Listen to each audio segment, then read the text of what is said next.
So if you don't know this about me yet, I like to read. I didn't always like to read. As a kid, I didn't read a lot of books. It wasn't really until, I guess, after high school where I started reading more books on personal development and success, and then started reading more personal finance books, because I became a financial planner, so it only made sense. But I clearly recognize that a lot of the wealth that I have gained in my life is because I have invested a lot into what's up in here, and that's because reading great books like this one here that have just give me the fast track on so many different things, because there's just so much more information in these types of books than the textbooks that you're going to get in school. I know I've got a college degree, but still, I've learned so much more from reading than I ever did in college. And that's why I love reading. I love inspiring others to read books. So a common question I get are, Jeff, what are the most influential books that you have read in your life? And when we walk into my office, you're gonna see all the books that I've read, they're all there. And to really try to break that down into my top 10, that was hard. That was really hard, but I pulled it off. You asked me to do it, I did it. So today I wanna share with you what are the top 10 books that have had the biggest impact on my life. I'm going to share those with you today. Let's go check them out.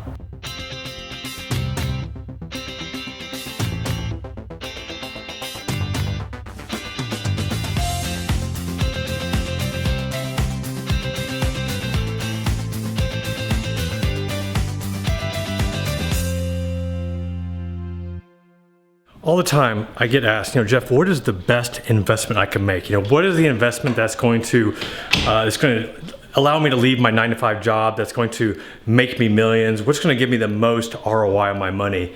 It's no question, investing in yourself, and you can do so by reading some amazing books. And as you can see behind me, these are most of the books that I've read. Now typically what I will do, I do a lot of Audible books. And with Audible, if I really, really like the book, I go buy the hardback or the paperback, because I want to be able to share that on, in my office here, on my bookshelves. Because it's not just for me, because I know that eventually, my kids are going to read, maybe not all these books, but they're going to read a lot of these because they've had such a huge impact on my life. I can actually look back and on the top 10 that I'm going to share with you here in a minute, I can look back in my life and see the impact that it had, the impact that it made, whether I was stuck somewhere or it gave me something that I didn't have before. It gave me an idea. It gave me an action step. It gave me, it just changed my mindset and my thinking on what I was capable of. And that's what makes books so dang amazing, because this is what they do. And yet I'm amazed that a lot of people don't read. I love the fact that you're watching my YouTube videos. And I know every other YouTube creator loves the fact that you're watching their YouTube videos. And you're gonna learn some from YouTube, but there's nothing that compares to actually picking up a book and reading it and consuming it and letting it just get in your brain. So that's why I'm just a huge fan of making sure that people read. All right, so just more about reading and why it's so important to me. But I know I shared in the beginning, you want to know what are my top 10 books? What are the top 10 books that I would recommend to anybody to read that I think is going to offer and deliver the most value? So anyway, let's go take a look at what those top 10 books are. All right, book number 1. What is the number 1 book on my top 10 list? Once again, this is all in chronological order. So what are the books that had the biggest impact early on in my life? And by far, the book that had the biggest impact was Rich Dad, Poor Dad by Robert Kiyosaki.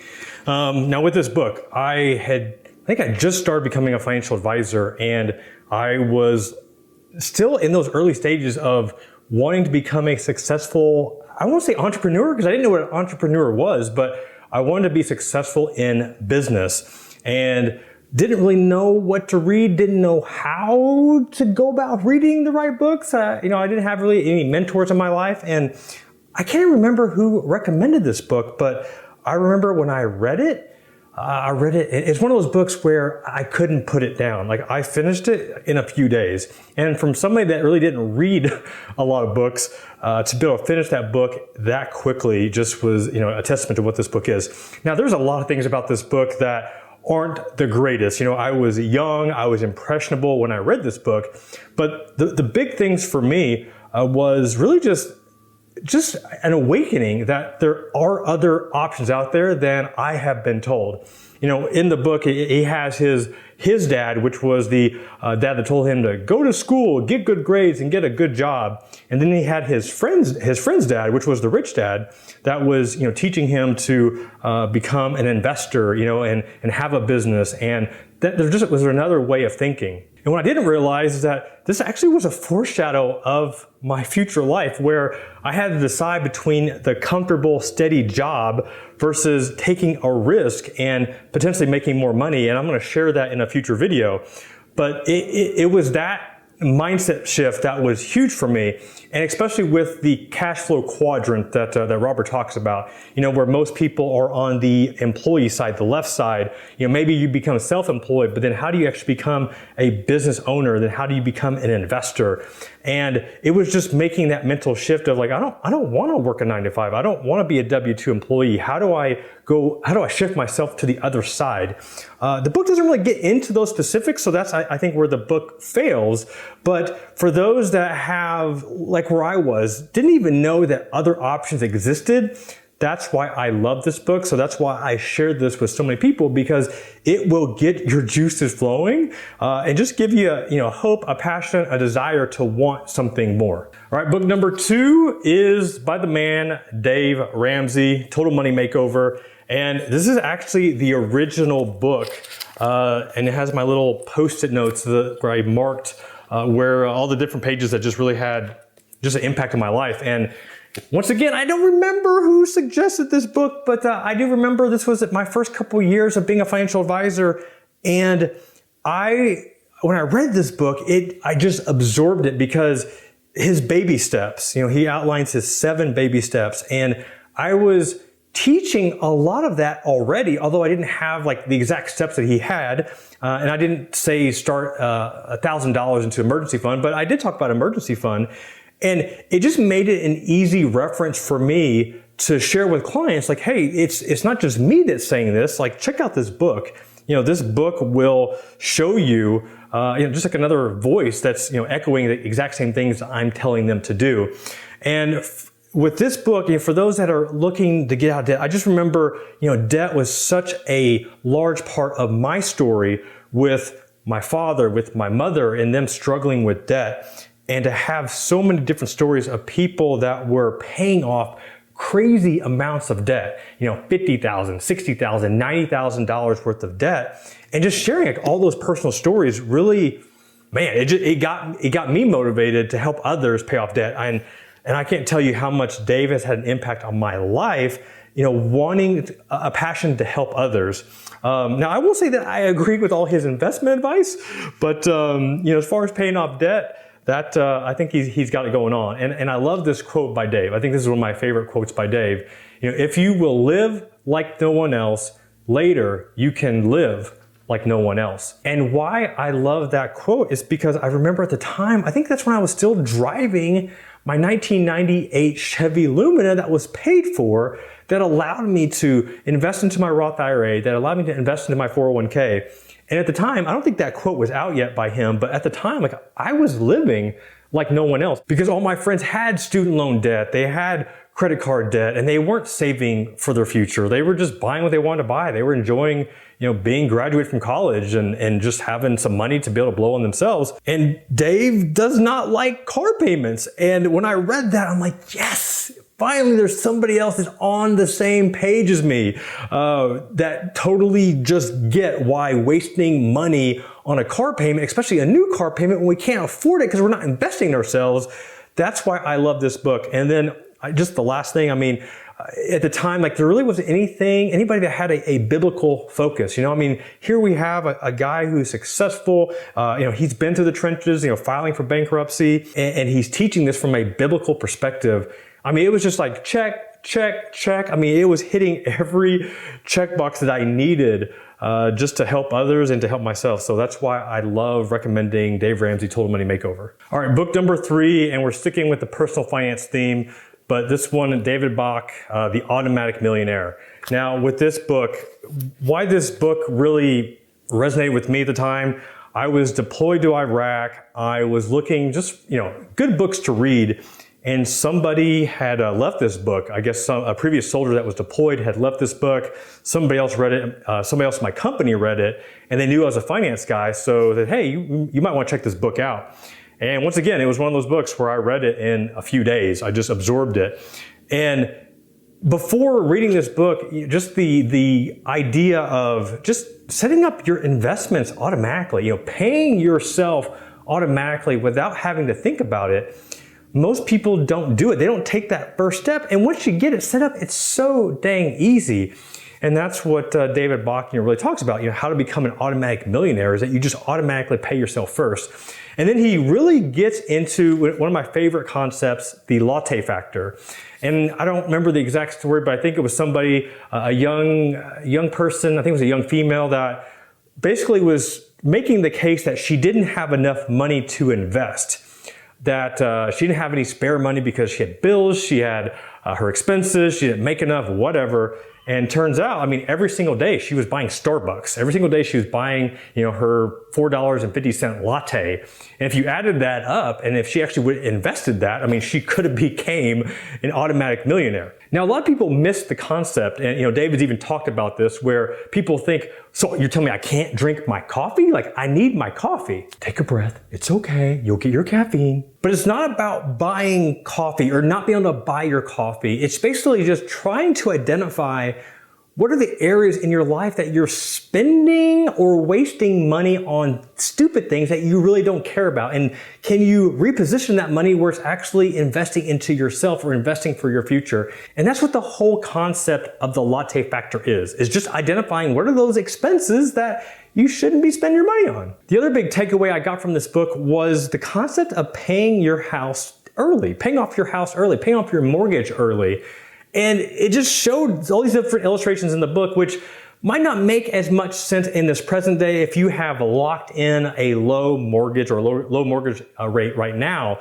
I think right now, we're paying less than 4%. But still, even if I made an extra payment a year, so instead of making 12 payments per year, I'm making 13 payments per year on my mortgage, I can cut anywhere, I think, between 3 to 4, if interest rates are higher, 7 years off of your mortgage, which then, depending on what the loan amount is, we're talking tens of thousands of dollars because you're paying it off early. And once again, it's just talking about setting it up automatically. We're not so much saving for the future here, but man, we're saving, like I said, tens of thousands of dollars of interest just by making an automatic extra payment on your mortgage. And he gives a lot of other examples in the book like that, but that was the big one to me just because we were in the process of buying our first home, once I got back from Iraq. So I'm like, yeah, I want to pay my house off early. Who wouldn't want to do that? And sure, if that's just an extra payment per year, if you break that down, divide it by 12, yeah, I can pull that off. That's an extra $100 a month to make that extra payment. Why wouldn't I want to put $100 a month towards saving tens of thousands of dollars of interest? It just made so much sense. So that's why I love The Automatic Millionaire by David Bach. All right, at this point, I feel pretty good about my personal finance reading resume, repertoire. I feel like I've got most of it down. And a lot of people ask me, what are some good investment books or investment strategy books? And I'll be quite frank, I read so much of that stuff becoming a financial advisor and then becoming a certified financial planner that I didn't want to read that stuff anymore. I could read online or read the trade journals and get everything that I needed there. So I really didn't read that many more investment type books anymore. I got Dave Ramsey, I got David Bach, and then I got more into entrepreneur focused books. Rich Dad Poor Dad was kind of that first one. But then the next big one for me was Crush It by Gary Vaynerchuk. So for those that don't know Gary's story, before Gary was Gary V like he is today, where he's all over social media and every single social media platform that exists, before he was who he is now, he was Gary Vaynerchuk of Wine Library TV. His story, his parents owned a brick and mortar wine store, and then he took it over and then he started to sell it online. And one of the ways he did that was he had a online TV show where he was drinking different types of wine and just giving his thoughts on wine while also sharing to the world how much he loves the New York Jets and his other passions. And he was raw. I mean, he was just so full of energy. That dude must drink like 17 Red Bulls per day. But that put him on the map because he was doing something that was different than anybody else out there. And he was just willing to take risks to grow his business and just learn how social media and online marketing works. And the funny thing is, like, I'm not really a wine connoisseur, but yet I found myself waiting, waiting excitedly for his next video to drop because he was just a lot of fun to watch. I mean, it was raw, he was funny, he was energetic. And for those that weren't like me, they really didn't really care about the wine. They just cared about the entertainment factor that Gary had. But with that, he also grew that wine business. And I don't know the exact numbers, but it was crazy where it was before he took over to where he got it to. And so he really talks in this book, Crush It, of just really cashing in on your passion. What is it? What is that thing that you enjoy talking about, that you enjoy sharing your expertise and, teaching others and just diving in and not being afraid to fail as you go through that process. And that was one of the big takeaways I got from the book Crush It. And then also too, I mean, it was just the ubiquitous message of the hustle.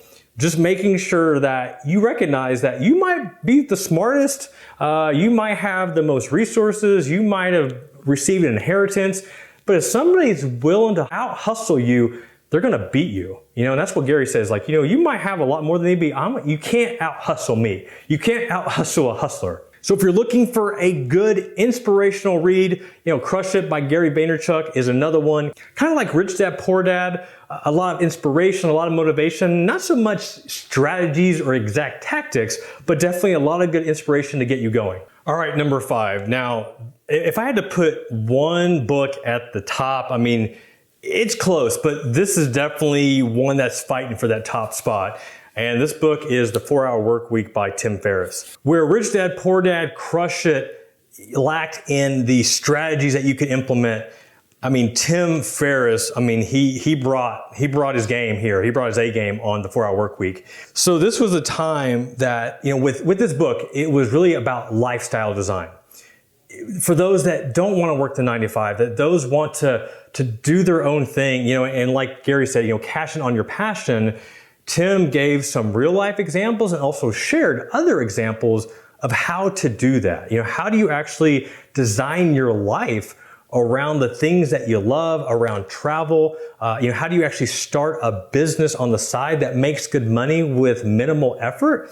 And how do you, this is the big one. How do you remove the stuff on your plate, the tasks that you think you have to do, especially as a business owner, that you don't have to, that you could actually outsource that stuff, not to a full-time employee that you have to manage in-house. No, you could outsource that to a virtual assistant. Did he say virtual? Yes, a virtual assistant, somebody that is living, could be in the US, they could be overseas, we don't know, but they are doing the things that you don't want to at a very, very low cost. And that was so huge for me because at the time I was growing my financial planning practice. I was growing my blog. I was just doing so much. I was a little stressed. And when the idea of, wait, I can hire somebody for nothing and to help them help me? Okay, sign me up. One of the first things that I did after reading this book was and I can't remember how this happened, but I think I went on a website called Upwork where you can hire freelancers and virtual assistants. And I hired a Filipino virtual assistant. I'm half Filipino, so I felt pretty good about that. And I hired them for less than $5 per hour to help with images on my blog. For anytime I published a blog post, I want to have decent images. And that was, I estimated it was taking me between 3 to 4 hours a week to do that. Do you see that connection? 4 hours? It was taking me 4 hours. The book is 4-Hour Workweek. Wow. And once I got that 4 hours back, I was able to focus on different areas of my business that I actually enjoy doing because I didn't like messing with pictures. It was just a task. It was tedious. It was boring. It sucked. I didn't want to do it anymore. I think the other concept that I love that Tim brought up, he called it a mini retirement. So with Tim, he talked about taking a mini retirement, something where you could get away from your job and just have some time to yourself. And that would look like saving enough money to where you can do that. But as we all know, it's not just saving money, because you can't just leave a job and say, hey, I'm out of here, for a month or two. But he also talked about is creating a muse, or what he called a cash flow muse, which basically is a business that requires minimal effort, so little effort, and yet creates significant income. And it was really just that whole concept of, man, could you create something on the side that's going to generate significant income, that's going to sustain your lifestyle and sustain your travel? That's really with the whole blog. Like, that's what I was chasing by creating that. And he just put it in a framework where it made sense. All right, the last concept that he talked about, that it took me a few years to fully pull this off, but he talked about how you could become a remote control CEO. And by using the virtual assistants that I mentioned in the past is, you don't have to be in an office. I mean, with tools nowadays, and this book was written back in 2009, so resources and especially online tools are have so much more improved since then. But even back then, I mean, you could run a business. You can work for somebody. You could freelance for somebody and not be location dependent. You could be location independent.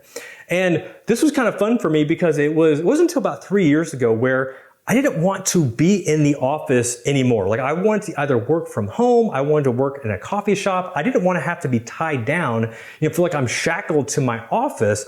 So I started to test out if I could actually run my business. This is my financial planning practice and my online business, but specifically my financial planning business. Could I run that without having to be in the office more than so many hours per week? I was typically in the office anywhere from 30 to 40 hours per week. I couldn't go from that to 4 hours, but I started testing it. And the first thing that I tested was I took 1 day off per week to where I wasn't in the office. And I did that for a while. And then the next step was, okay, could I do 2 days out of the office? And then I made a goal, okay, what does it look like if I'm only in the office for 16 hours a week? What does it look like if I'm in the office for only 8 hours per week? And the funny thing is, if you actually want to check out how this all worked down, I wrote about this on Entrepreneur, how I was able to decrease from 40 hours a week down to basically 8 hours a week, almost the 4-hour work week, which it is now, because guess what? I am the remote control CEO because I live in Nashville now, where my financial planning business is in Illinois. It's 3.5 hours from me, and yet it is still thriving. And I owe a lot to Tim and the 4-hour work week for just showing me that that is possible. All right, we are chugging along. We're halfway through. We're to number 6. Number 6 is the $100 Startup by Chris Guillebeau. Similar to what Tim Ferriss was talking about, the 4-hour work week, I just love this book because it just further showed other examples. Instead of calling it a cash flow muse, Chris referred to it as a micro business. And really just, talking about the side hustle. A lot of people, they want to just jump ship and leave their 9 to 5 and they got nothing to fall back in. So now like they're stuck, they're broke, they don't have a job. I mean, you still have to pay the bills. So like just jumping ship from a job that you hate without a backup plan, I'm a certified financial planner, so I'm not going to give my stamp of approval to do that. So Chris really talked about, creating this micro business, this side hustle that you can start on the side and different ways that you can test that out. In there, he shared his 1-page business plan. So if you have an idea, how can you validate that idea before you spend a lot of energy, a lot of resources before you even try to launch this thing? So that was really cool to share that. And he just had so many different stories of different people and how they went about creating that side hustle, that micro business that allowed them to eventually leave their job. But the other aspect is that they all didn't leave their job. He had plenty of examples of those that had the side hustle that still enjoyed that 9 to 5. Like they still wanted that, but they still wanted to make a significant income on the side. Basically like a side hobby that was making them good money. They enjoyed doing it. It kind of just took off the stress of their 9 to 5, but they still wanted that 9 to 5 job just, for whatever reason. I mean, people got their reasons. I'll let them have their reasons. But if you check this book out, the favorite story by far for me in the book is the mattress guy. And this is the guy who was looking for work and he just started asking around and he basically ended up reselling mattresses and carrying these things on his back while he was riding his bike. It's such a cool story and it just is a reminder that There are so many different side hustles that exist if you're willing to put the time to find it. All right, number 7. With number 7, it makes me think that I have some sort of infatuation with people that are addicted to Red Bull and caffeine supplements. But anyway, The Millionaire Messenger by Burchard. And if you don't know Burchard, I mean, he's got tons of videos on YouTube, and the dude's just like, wow. I mean, he's just wow. So why this book resonated with me? So this is a point in time when I had been blogging for several years, and I was making okay money, with the blog. And so I had the financial planning practice. And I was positioning myself as a financial expert. Yes, I'm a certified financial planner, but as far as like to big time media and journalists, just really trying to position myself as that financial expert. And the Millionaire Messenger, I mean, the core message behind this book is, how do you turn your expertise? Like, how do you monetize that? And Brandon just did, like, for the first time that I ever realized or showed, like, somebody gave like a step-by-step process of how you do that. So one of the concepts that Brendan introduced in his book was his 6 profit pillars. So how do you monetize your expertise? Like, how does that look like? What does that look like? And the first thing is like through writing, could be writing books, it's writing blog posts, finding ways to make money off that. Then it could be coaching, and then consulting, and then creating your courses and additional content. And just gave like these 6 steps that you could do. And there was just no one else that really presented it ever before in that way, at least where I could digest it and it made sense. So it's like step 1, you go do this. Step 2, you do this. Step 3, you do this. And it just made it easy. Like, oh yeah, I can do this. I know how to do this. And he also just really talked about becoming an expert. And there are other people who have talked about this. And if you're listening to this, if you're watching this, you can become an expert. You don't have to become a certified financial planner to be an expert in finance. All you have to do is be 1 or 2 steps ahead of the person behind you. So a personal example for me, yes, I was a certified financial planner, so I was a financial expert, but I also was starting a blog, and I knew nothing about blogging, but I put work into it, I hustled, I figured it out, and then it started to work for me. I started to make money from it, I started to get new clients from it, and then there were other financial advisors that also want to start a blog, and they looked to me as being the expert. Now, were there a lot of other bloggers out there that knew more about blogging than I did? Yeah, of course. There still are bloggers out there that know more than I do, but I was just a few steps ahead, or in some cases, several steps ahead from somebody else who wanted to learn how to blog. And that's what he talks about. So you don't have to have a PhD, you don't have to have an MBA, you don't have to have wrote a book on that topic. You just have to be passionate about that topic. You got to be a few steps ahead of that person and just stay connected in that niche so that you're just aware of any changes that might happen or any updates in the industry, just so that you're around and you know what to talk about when you need to talk about it. All right, number 8. And if you are a night owl, you're gonna kind of hate me for this one. But this book, because I was a night owl and I still can be a night owl. And when I had young kids or just one kid, it was easy to stay up later and get work done. But as our family started to grow, it was harder to be productive at night. Yes, I could stay up late and veg out on Netflix, but the reality of me actually being productive and doing work and getting work done, like, it wouldn't happen anymore. Like, my brain was done. I was fried. But then I kept hearing about all these successful entrepreneurs and business owners that had this morning routine of theirs that just really changed just their personal development and the way that they approached their day. And then somebody told me about this book, The Miracle Morning by Elrod. And once again, this is one of those books that I read, I think it was like 2 days. And it was so good. I did a video about it. You can check out the video about the Miracle Morning, what that looks like. I went from staying up till 1, 2 o'clock in the morning, hustling, really just kind of maybe doing some work, but not really. But I read this book and how just, he shared his own personal journey of how he wasn't a morning person and just really wanted to conquer his day. So he implemented like his morning ritual. And this is what he shared in the Miracle Morning. So just the things that he does each day, having some meditation, a moment of gratitude. For me, like, I look at my tasks for the day. I work out. Usually it could be cardio. It could be just doing 50 push-ups. Just something, right? And the cool thing is, like, you can do most of this in less than, in some cases, 30 minutes. If you have a good workout, maybe it's an hour. But that hour in your morning, like, you've already accomplished so much more than 97% of the population because you have woken up an hour early or 30 minutes early than everybody else. And it's just that starting your day with positive momentum and just starting your day laser focused so you know what you're doing. Because so many times, like, we just wake up and really we don't know what we have to do. Maybe we have a few appointments on our calendar, but we're drifting a lot. And with this, it just really it just has this refocus on the things that matter, the things that we want to focus on. And I mean, man, this has done so much for me. You know, going to bed at late, not really being productive, just rolling out of bed just in time to take a shower and get the kids to school.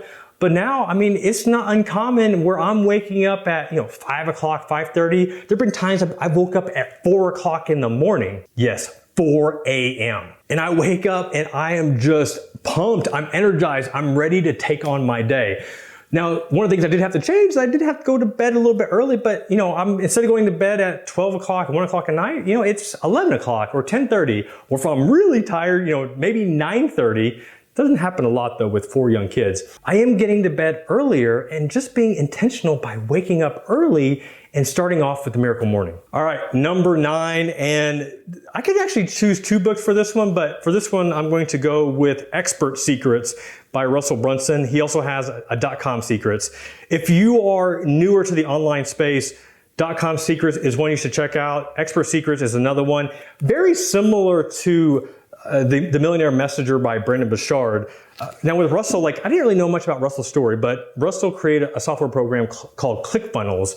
And basically these are landing pages that will help business owners get opt-ins, email addresses, or really it's the upsell. So, you buy something and then once you say, hey, I want to buy this, and oh, hey, do you want to get 2 of these for $19.97? And Russell basically created a software program that you can do that with a few clicks of the mouse. I mean, the dude's like a genius. But what I liked about this for me, now if you checked out another video of mine where I talk about, do I have $1 million idea? And this is something that I'm still developing right now. The way that I'm launching the strategy is based off a lot of what's in this book. Just basically, he gives you the blueprint. If there's something that you want to test, if there's a product idea or just something, some sort of course or product or some sort of offering, how do you go about doing that? How do you validate it? How do you get a tribe around that? How do you share your story in a way that evokes curiosity, but also people that want to unite with you, that they want to rally around your message. They want to support you. They become your tribe because you have something new to share that is different than everything else out there. And that's why I love Expert Secrets. This is one of those books that I keep going back to and making notes and underlining things just because, man, there's so much good information. And one of the benefits that Russell has with ClickFunnels is that he's had so many other business owners use his product that he's seen these people that are making millions upon millions. So he's able to see what works for them and then just packages all of that up into this book that you can do for yourself. Now, this is definitely, not your 101 level or 201, maybe more like a 301, depending where you're at, in your business. But that's why, right now, this one really speaks to me because that's where I'm at right now. All right, number 10. And number 10 has switched a couple of times, but this is number 10 for me right now. And this is one of my mentors, so I think that's why I just gotta give him a shout out, but Michael Hyatt with The Best Year Ever. Now, Michael has other books. He's got Platform University and he has Living Forward, which are both amazing books. So why Your Best Year Ever? Why is this book of his the one I put in my top 10? And the reason is that I am such a huge goals person. I think if you don't have goals, you don't know where you're going. Your days just kind of start and end and there is no clear focus. And I know when I don't have my goals written down and when I don't know what I'm really working on and what I'm passionate about, I feel lost. And it's a day-to-day thing. And there are other books out there that talk about goals, but he does it in a way that I just love because there are a lot of the principles I use in my own life, especially with my goal planning. And one example of that, I mean, we can think of when we made our New Year's resolutions, like, oh, what are the things I want to do today? And that's where most people start, with making goals. But what Michael does, and this is also what I do, I don't start by making the goals. I first start with a period of reflection. Looking at the last year or the last 2 years or the last 5 years, and just taking a deep breath and pausing to see what are the things that I have accomplished? Like, what are the good things I have going on in my life? And just taking inventory of those good things, being appreciative of what you have right now before you start going into the things that you want, because it just kind of helps keep your heart in check about the things that you really think that you need. And that's really one of the main reasons. And I mean, he talks about SMART goals, but he talks about smarter goals, which I think, he just takes SMART goals, which have been around forever, and just adds his little spin to it. And I love it because it's those little tweaks that will make your goal achieving process or your goal setting process not just more fun, but more engaged and also more likely to meet what those goals are. So if you're looking to better your life and just a framework or some guidelines of the proper way to set goals, and obviously it's not just about setting those goals, right? But it's also about achieving those goals. I mean, this is a book. This is a book that I would recommend to everybody to check out. Best Year Ever by Michael Hyatt. All right, so that's my top 10 list. Obviously, I've got a lot more books here that that I could share with you. That would be a very long video, and you get bored real quick. But those are the 10 that have had just the biggest impact in my life. I'm curious, have you read any of those books? If so, which one of those books had the biggest impact on your life? Or what's a book that has had a big impact on your life that I didn't share? I'm an avid reader, so I want to know, like, if there's a good book out there that I've not picked up yet, then let me know, because I want to check it out. I'm sure other people would want to check it out too. And yeah, so I just want to know, what book has impacted your life? What is that #1 book? Share that in the comments below. And if you like this video, you can go ahead and give it one of these. Obviously, we like those likes. And be sure to subscribe. If you have subscribed, make sure that you're a part of the notification squad. Click that little bell in the top right corner to make sure that you know when the latest video is dropped. And if you haven't subscribed yet, I'm giving you that friendly invite right now to do it, and also get notified for the next video, because I got more coming your way. All right, once again, let me know what your #1 book is. Share that in the comments below. And until next time, peace. I need some sugar. Give me some sugar. Woo. All right. I feel like I drank some coffee before I started doing this, and I didn't. Gary V. Vaynerchuk. Got it. Got that one wrong.